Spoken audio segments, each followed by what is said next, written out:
क्या चाचा जी क्या करो? मैं इलेक्ट्रिशियन हूँ। इन्हीं लोगों के मशीनों में घूमो क्या? नहीं, मैं इलेक्ट्रिशियन हूँ। आओ बाहर बात करते हैं।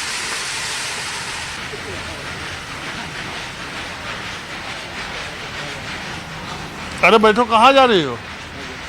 इधर बैठो, आप इधर बैठो। अरे हम आए, आप उठ के जा रहे हैं। अब बैठ जाओ आप भी। हाँ जी जी, इलेक्ट्रॉनिक्स इंजीनियर क्या बोल रहे हो? इलेक्ट्रॉनिक्स इलेक्ट्रिशियन, ये क्या मतलब? इलेक्ट्रॉनिक्स गुड्स का रिपेयर करने वाला। जैसे कि आपका ये कैमरा है, जैसे कि आपका वीसीआर है, जैसे कि आपका वीसीपी वीसीडी है, जो इलेक्ट्रॉनिक्स गुड्स हैं उसका मैं मैकेनिक हूँ। अच्छा, क्या नाम है आपका? रईसुद्दीन। अभी अंसारी हैं? जी नहीं, ठीक है, मलिक। क्या अंतर है अंसारी और मलिक? कुछ नहीं, एक पहचान का अंतर। जैसे कि एक पहचान के हिसाब से इस दुनिया में बिरादर बनी हुई आई हैं। नहीं, अब जैसे मान लो हमको नहीं मालूम मलिक और अंसारी, एकदम ऐसे हमको समझाओ। अरे रुको यार, चुप रहोगे कि नहीं? हम खुदे पूछ रहे थे, आप क्या इसमें? आप हमको नहीं मालूम कुछ, तो आप हमको मलिक और अंसारी में जरा अंतर बताइए। देखिए, अंसारी जो हैं वो इन लोगों को कहा जाता है जो कि ये कपड़े का कारोबार, कपड़ा बना रहे हैं, बुन रहे हैं, बेच रहे हैं। मलिक जो है, इन्हों के यहाँ तेल का काम होता था पहले टाइम में। अब तो सभी के काम बदले में हैं। अब तो कोई ऐसी बात है ही नहीं कि भी कौन क्या काम करेगा। लेकिन पिछले टाइम पे काम के आधार से बिरादरी बना दी जाती थी। अगर आप कपड़े का काम कर रहे हैं तो आपको जुलाया कह दिया गया, जुलाहा अंसारी कह दिया गया, या क्या कहते हैं वो उनमें होते हैं, नॉन मुस्लिम में जो होते हैं, नाम ध्यान नहीं आ रहा है, नॉन मुस्लिम में भी होती है एक बिरादरी जो कपड़े का काम करती है। तो इस तरह से ये एक पहचान का नाम है। और मलिक उन्हें कहते हैं कि जिनका काम तेल निकालने का होता था, तेल बेचना। और वो नॉन मुस्लिम में वो कौन लोग हैं? नॉन मुस्लिम में जो मुस्लिम नहीं है उन्हें नॉन मुस्लिम कहा जाता है। अरे यार, मलिक अगर मान लो हिंदू में है तो वो कौन होंगे? रठिया तेली। तो वो उससे कन्वर्ट हुए लोग। अच्छा, हाँ, आप इधर आ रहे हैं कन्वर्ट के साइड, तो कन्वर्ट वही मतलब ना, कन्वर्ट साइड बात कीजिएगा। हाँ, वो कन्वर्ट होने के बाद बहुत सी बिरादरियाँ हैं जो कन्वर्टेड हैं, बहुत सी बिरादरियाँ कन्वर्टेड हैं। तो इसमें भी जात बिरादरी का मसला चलता है?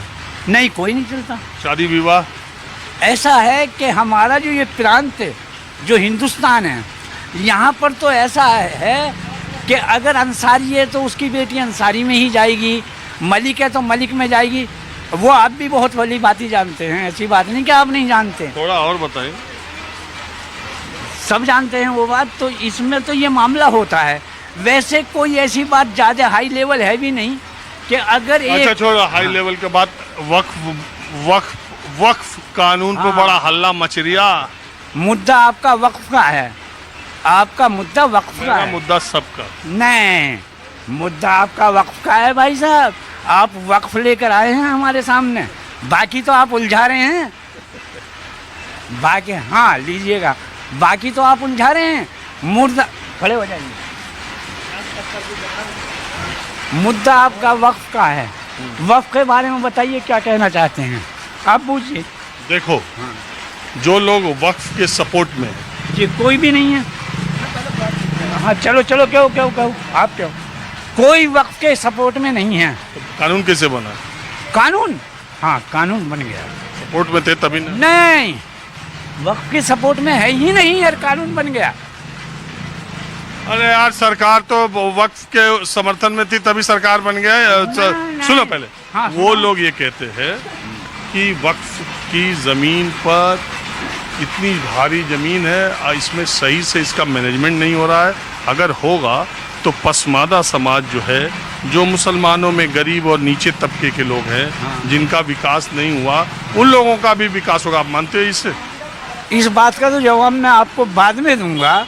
इससे पहले एक जवाब बोल लीजिए मेरे से। ये तो बाद की बात है जो आपने कहा। इससे पहले हज की सब्सिडी ख़त्म की गई थी, हज की सब्सिडी ख़त्म की गई थी। और हमारे माननीय मोदी जी प्रधानमंत्री जी ने अरे कहा, अभी तो हज का देख रहे हो, कोटा बढ़ गया। नहीं सुन लो, हज की सब्सिडी खत्म की गई थी, सुनो आप, बीच में ना काटो। और उन्होंने कहा कि इस पैसे को बचाकर हम इस कौम की बढ़ोतरी करेंगे। तो हमें ये बताइए आप क्या बढ़ोतरी की गई उस पैसे से जो बचाया गया था?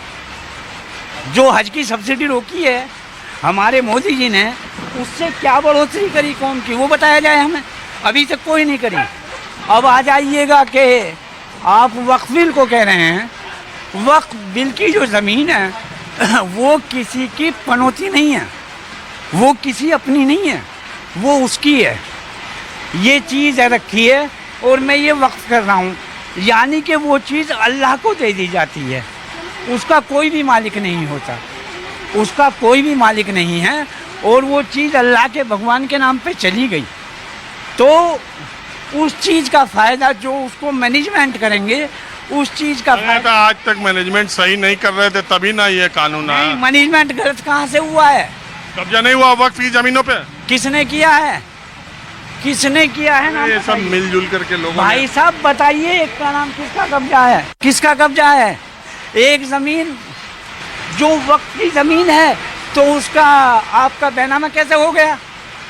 आप ये वक्त वाले कितनी जगह जमीन में इधर उधर हो गया। अच्छा सुनो, नहीं, आप रुको, सुनो एक सेकंड। अरे रुको। अरे आप हमारी सुनो, जब वक्त की वो जमीन है, अरे भाई इधर सुनो। उसमें बिल्डिंग बन कैसे गई, हमें अच्छा। आप ये बताएं। अरे हमसे सुनो बात। हाँ, आप ये मानते हो कि पसमादा समाज के लिए लाया गया कि खाली सियासी है?